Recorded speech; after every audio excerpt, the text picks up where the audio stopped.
Okay, let's dive right into this explainer and discover the invisible, microscopic machines that literally drive your entire existence. Today, we're looking at an intro to cells. Whether you're running a marathon, simply taking a breath, or healing a scratch on your arm, there is an entire hidden universe working tirelessly inside of you. And we're going to break down exactly what that universe is made of.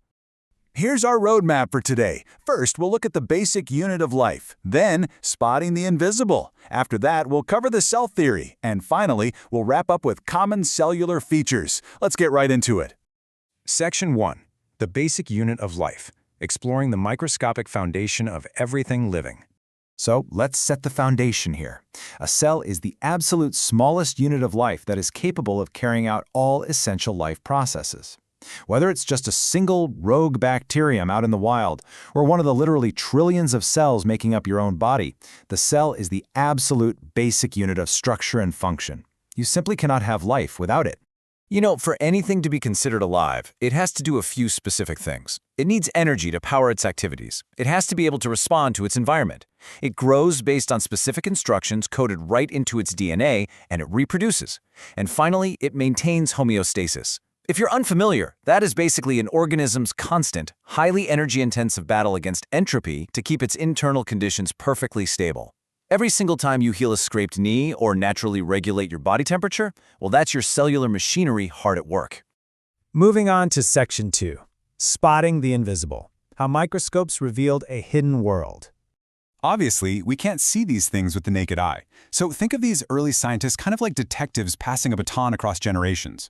Armed with improving microscope magnification, they pieced together the absolute mystery of life over hundreds of years, totally transforming biology into the modern scientific discipline we know today. Let's take a look at the key players. Picture this, it's 1665, and Robert Hooke is examining thin slices of cork under a very early microscope. He sees these small, box-like structures, and because they actually reminded him of the simple, unadorned rooms that monks lived in, he decided to name them cells. The real irony here? Hooke was actually just looking at the dead cell walls of a plant, yet he somehow managed to give biological life its most foundational vocabulary. Fast forward a bit, and we meet Anton van Leeuwenhoek.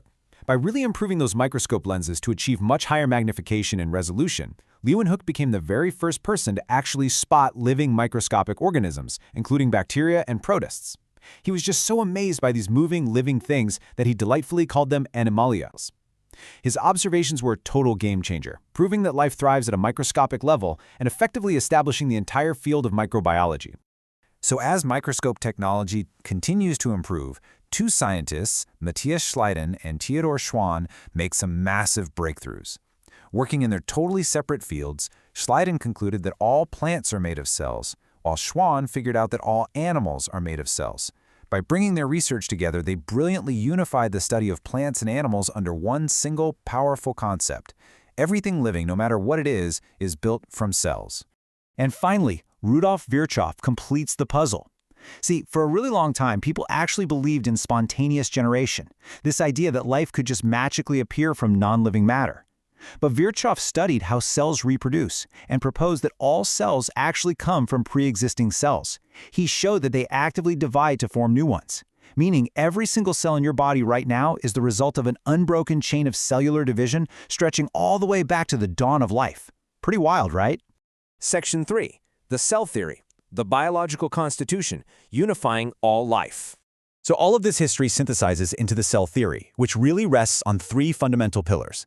Number 1, all organisms are made of cells. Number 2, the cell is the basic unit of structure. And number 3, all cells arise from pre-existing ones. These rules definitively prove that all life is fundamentally similar at a microscopic level. It's a massive revelation that literally underpins all of modern medicine and biotechnology today. Section 4. Common cellular features, the universal anatomy of a cell. So, no matter what specialized job a cell has, whether it's capturing sunlight in a leaf or firing a complex neuron in your brain, it comes with this universal starter pack. We're talking a cell membrane, cytoplasm, genetic material, and the ability to use energy.